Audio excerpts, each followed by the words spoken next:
There's a couple, oh wait, before I do anything. This is very trendy. How do I look? This is Instagram. I'm current, folks. Don't go by my hair color. All right, now listen. This is hysterical. You got to see this. These are some magazines I got from Don Price at St. Lawrence Restoration. These are 1914. These are some of his newer ones. By the way, if you ever need a Riva refinish, that's the guy. He did a lot of great work for me over the years. He's got a place in Boca, and I was at his house, and he showed me these magazines. I said, I got to borrow these because I got to tell you some stories. This is Cox and Stevens. Now, I don't know if you know that name, but they're really big in engineering. They do ships and everything. This is them in 1914, okay? Do you know what their concern is?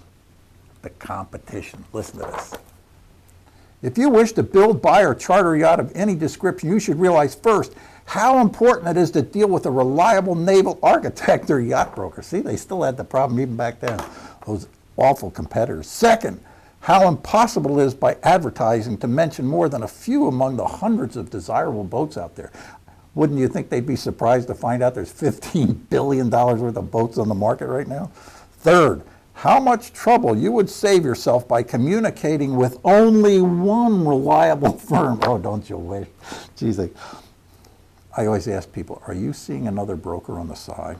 And you have to trust the advice of the broker. Do you know anybody who listens to anybody? I try to tell people, I said, listen, if you do this, that's going to, oh, no, they have the problem. And when you say something, they go, no, I don't remember you ever saying that. But as you look through this, now, where do you see this one? You like performance? Everybody likes performance. Where do you see this thing? Where is this little beauty? Horsepower to weight ratios. You know what that is? That's important in designing boats. Look at this. This is the Roberts. This is the Roberts speedboat. Now wait till I tell you about this beauty. This'll get you. The Sweet 16, probably 16 foot, with a 40 horsepower engine, okay, does 36.7 miles an hour with a 40 horse engine. So like in today's world, that'd be like if we had 1900 horse cats, we'd be doing like 1800 miles an hour.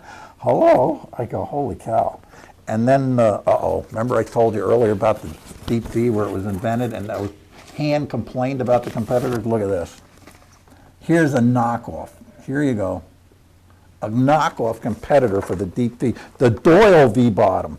$460. That doesn't sound too bad. Geez, I wonder what that'd be in today's dollars. Probably $1,500. Where's the other one I saw that I thought you'd enjoy?